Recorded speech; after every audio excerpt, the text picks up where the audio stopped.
welcome to Knick, Knack, Chit Chat. Hope you are well. It's been a very busy week here. The kids are on half term next week, so there's been lots of sort of events and sports things and all sorts going on. So next week will be a little bit quieter. The kids will be at home. I won't be getting as much stuff done, but we won't have the really early mornings, which will be good. Hence me being a day late for my YouTube video. But I thought this week what I would do was a kitchen tour. I'd also do the larder and the scullery. So it's a little bit of a kitchen theme. Just to give you a bit of a background, so we bought this house about 6 years ago now. When we bought it, it was owned by a lady who had lived in it for 60 years. She inherited it as a wedding present for her and her husband when they got married. Their family, the husband's side, gave it to them as a wedding present. And this was in the 60s. So it was very, it was untouched in the 60s. They hadn't done much to it. So when they inherited it, they did a full-on 60s renovation. So all of the kind of period features, or many of them, they tried to cover up and make very kind of angular and flat. So a lot of the doors, the ledge and brace doors, had a layer of kind of paperboard put over them to make them look just like plank modern ones.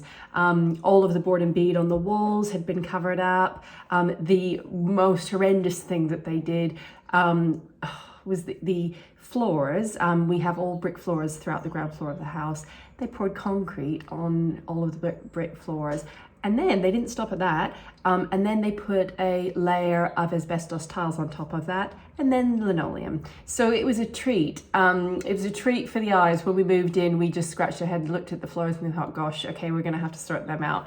And we were really lucky because the minute we kind of thought, in fact, I remember lying in bed and just thinking all of a sudden, I wonder what's underneath those floors. My husband the next day kind of chiseled down about that far and then saw some red bricks. So we removed all of that. That took weeks and weeks of my husband chiseling it off and removed it. But anyway, there were lots and lots of things that had been done to the house that were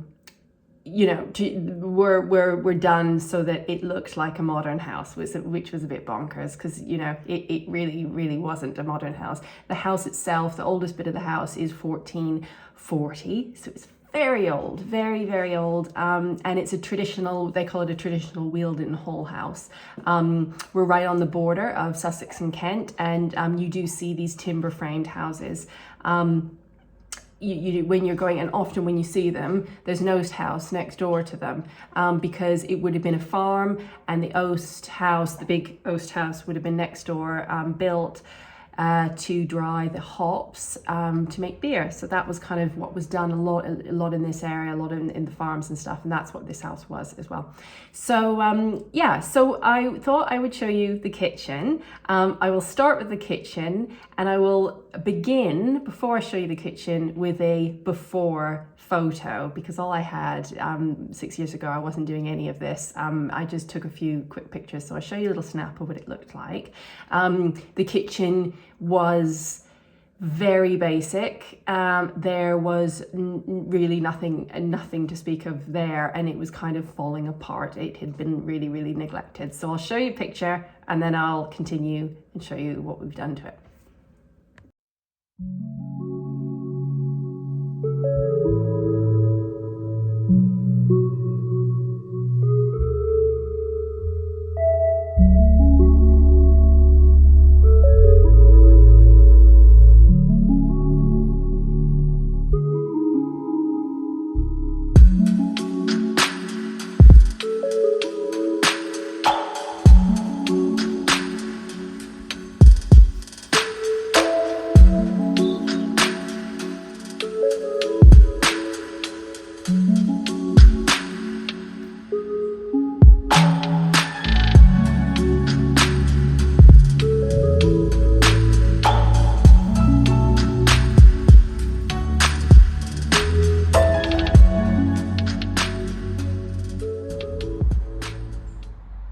Okay, so you have seen the entrance at the back door of the house. For some reason, in England, if you've got a detached house, generally nobody uses the front door. No idea why. I had to get my head around it when I first moved here. It's not really the same in Canada and the States, maybe for some houses, but generally you use both doors. But yeah, here it is. No one ever, I think our front door actually gets stuck and it's really hard to open. That's how infrequently we use it. But so that's the back door. You come in and it's kind of a boot room. It's an old farmhouse, so it's not meant to be perfect. The walls are wobbly, it's old. The brick floors, it's meant to just kick off your boots. And the little loo that we have here that I showed you, it was just kind of not a very nice toilet that had been put in there, and an ugly radiator. So we took it out and just put back kind of antique, more sympathetic ones, antique loo, a Royal Dalton sink next door to it, and then we just put sort of artwork, and they with the high level cistern in the toilet I thought was really nice. It was more traditional, with an antique toilet seat as well. We gave it a good clean, don't worry. And it's kind of odd how, I thought it was a little bit odd how you go in, there's a toilet, and then outside of the toilet there's a little basin. This is actually for houses of this age. That was the way it was kind of done. I suppose it was because it was really a new concept to put a toilet indoors in the 60s and 50s. And so, you know, a lot of houses still would have outhouses. So for this house, it would have been a brand new thing, really exciting. You can have a wee indoors, so exciting. And then they would have the sink next to it. And even upstairs, one of our bathrooms is the same. There's a toilet, and a bath, and then a little a little doorway, and then there's the sink next door. So we could have opened it up and made it into one, but we kind of thought it was quite charming and sweet, and it worked. It wasn't a big deal, so we kind of kept it. But yeah, we put in a new old loo, and all the fixtures, even the toilet roll hold dispenser, things like that, we sourced from reclamation yards and eBay and all that kind of stuff. And then the tiles above the sink I found on eBay. They're antique Delft tiles. They really weren't very expensive. I mean, in the big scheme of things, I think they were maybe about £80 for all of them. And we put them up ourselves. And then there was a little Royal Dalton sink that we put in. So that kind of area, we didn't really do that much to. We did it paint, a bit of plastering, and then just kind of decorated it. The paint I have to mention is lime white by Farrow all throughout the house. All of my cream, I'm obsessed with that color. It is so great for period interiors. It just is it looks really good next to bold colors, but it looks also great on its own in a kind of neutral decor. So I've stuck to, just for ease of simplicity, I've stuck to lime white everywhere in the house that is cream. But anyway, this is the kitchen, and I'll show you around the different areas of the kitchen.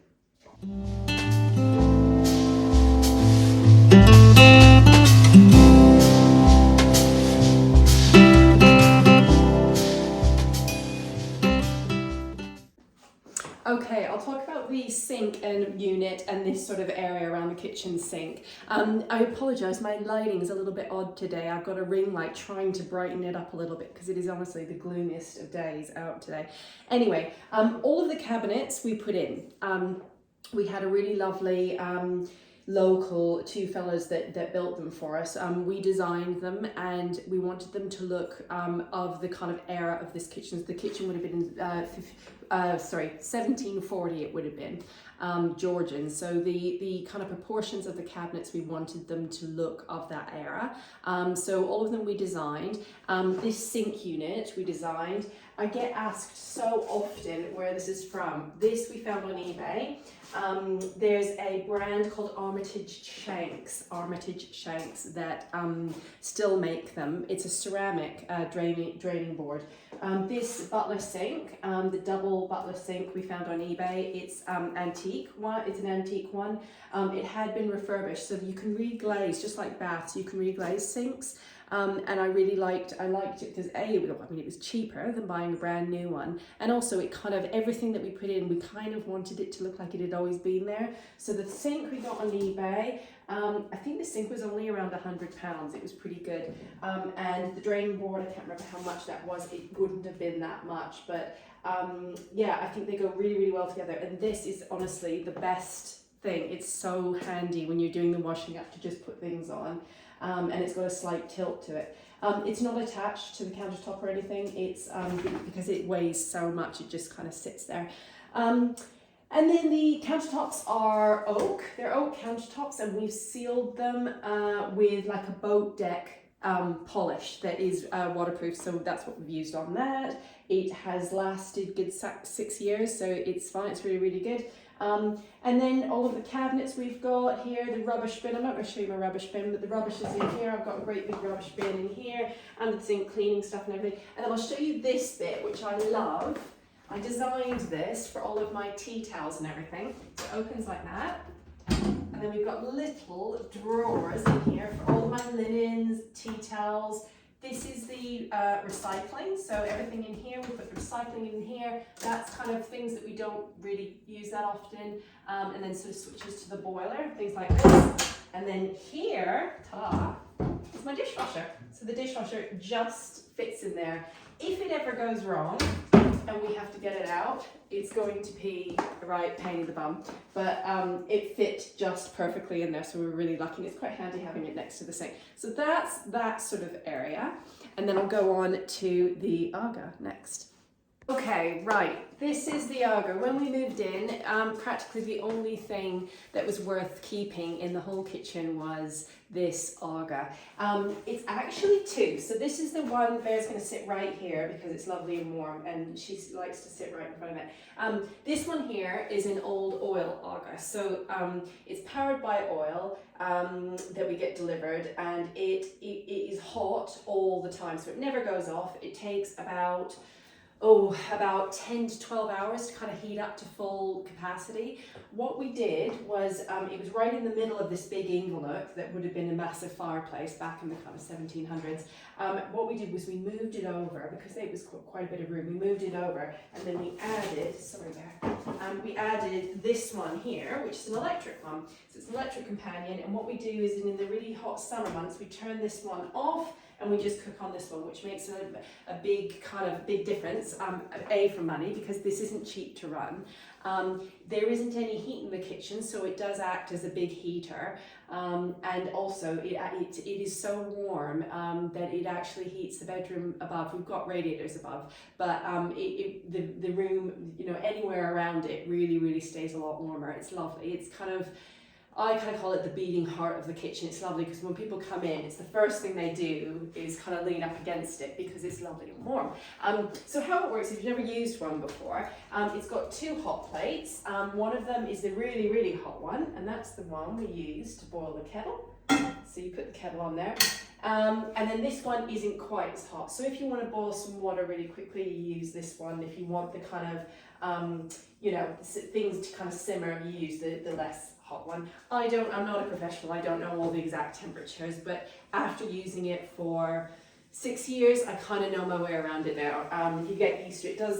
It takes a little while to get used to, that's for sure.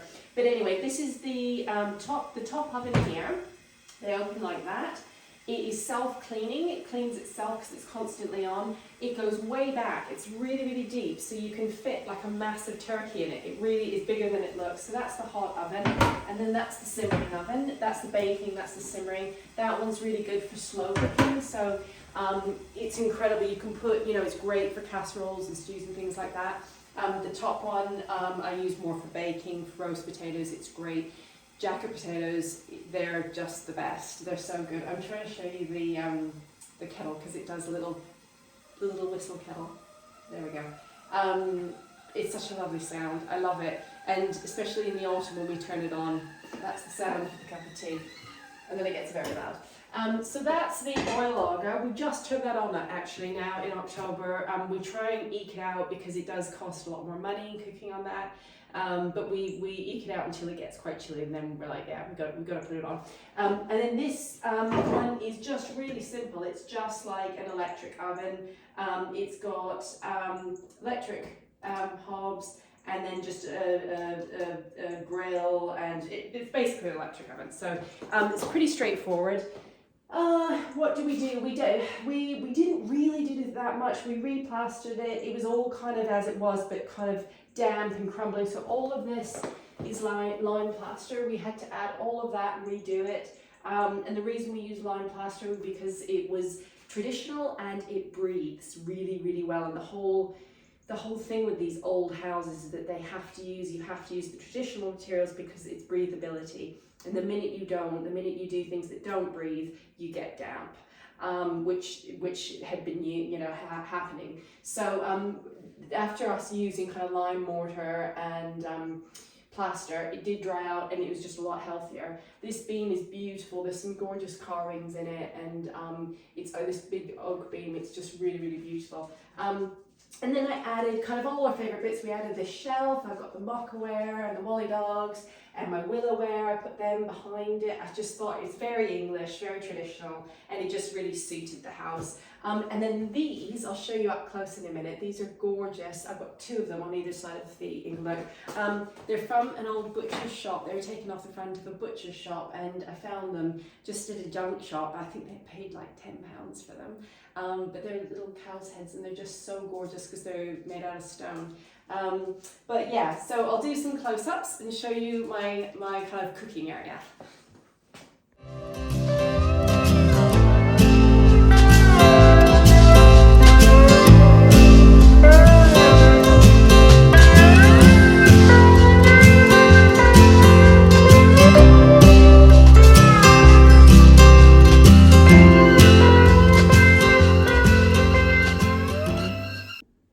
Okay, so I have a couple more details, a few things I forgot. The paint colour is Haymarket by Mylands London. I get so many people ask me about this yellow.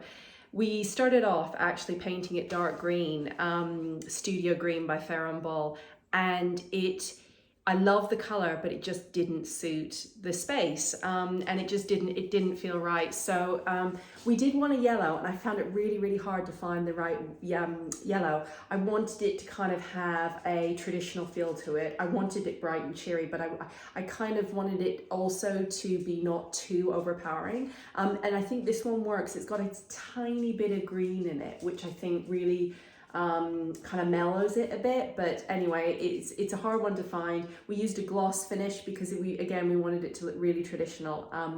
Yeah, so Mylands, Haymarket, and some other bits in the kitchen. So I was going to show you where our fridge is kept. So you can see right here, opens up here. I've got, let me see if I can move it for you.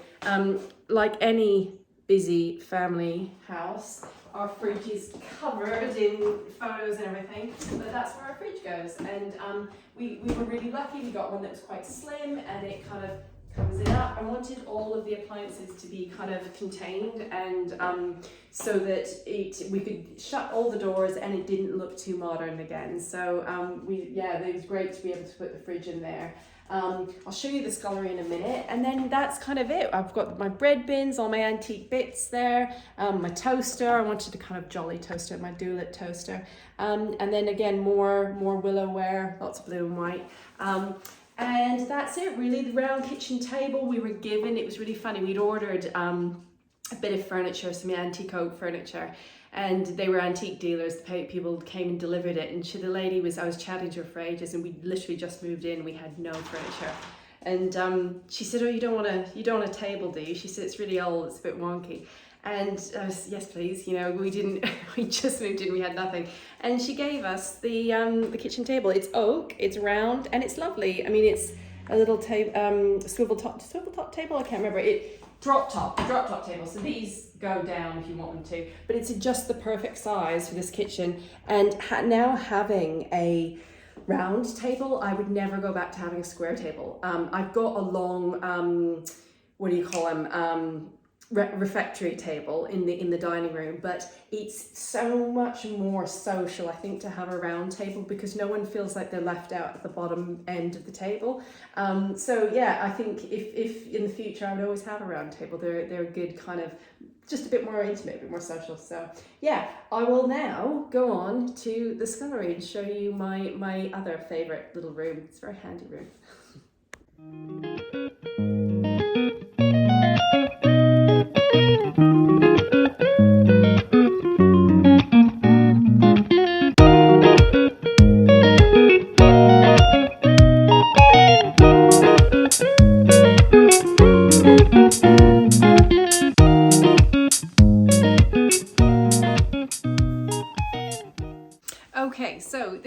the scullery. It's just off the kitchen.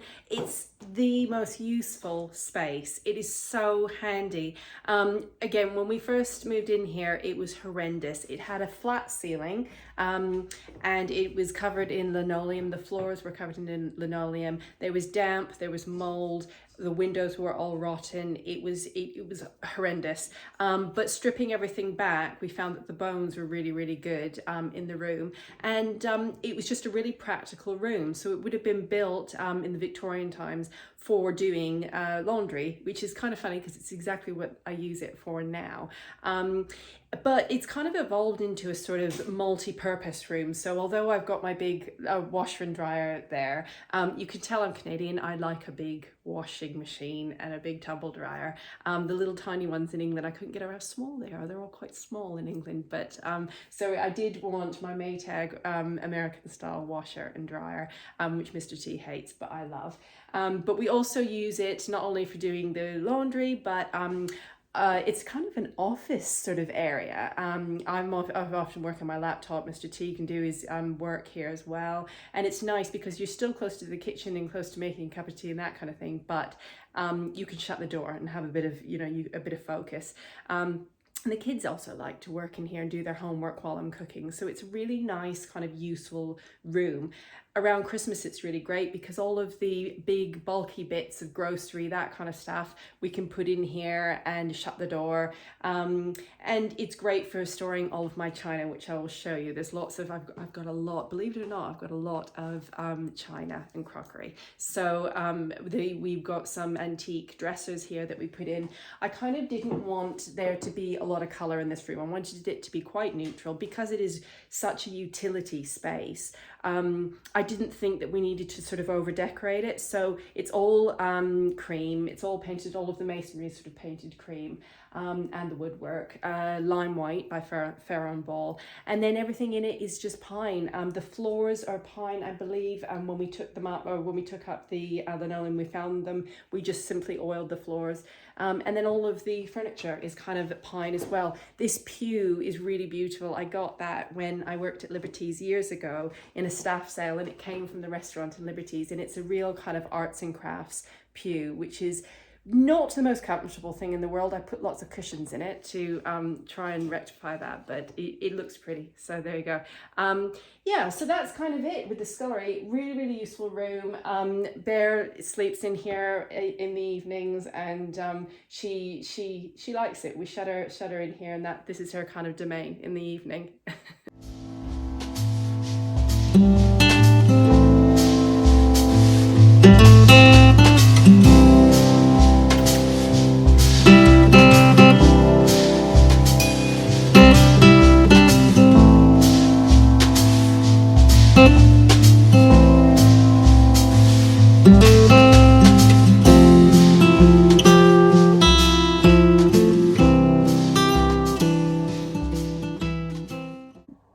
Okay, so lastly, the smallest room in the house, the tiniest room, but I think it's one of my favorites. It's so sweet.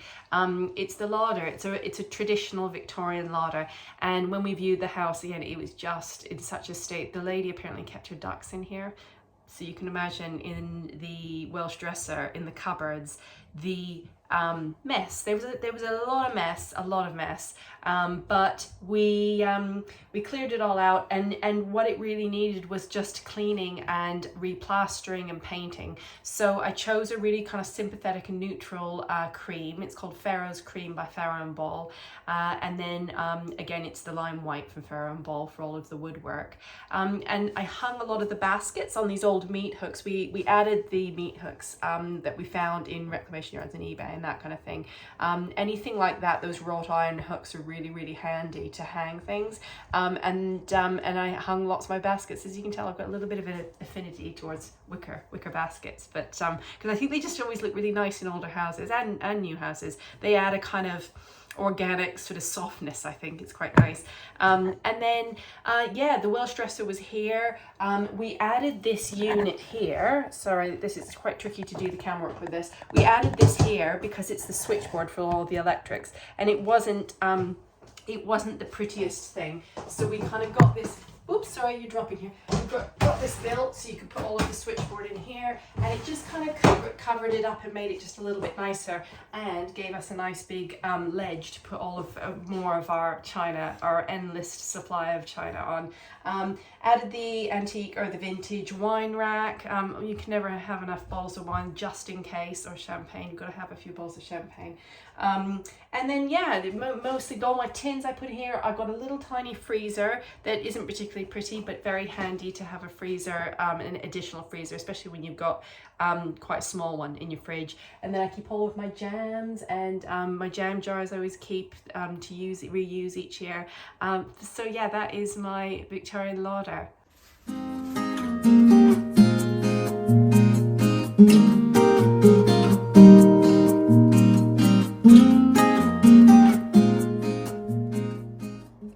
So that was my little chat about all of the surrounding areas in the kitchen and how they sort of developed over the last 6 years. Hope you enjoyed. Please do let me know any additional topics that you'd like me to cover over the next few weeks. I'm doing a weekly video.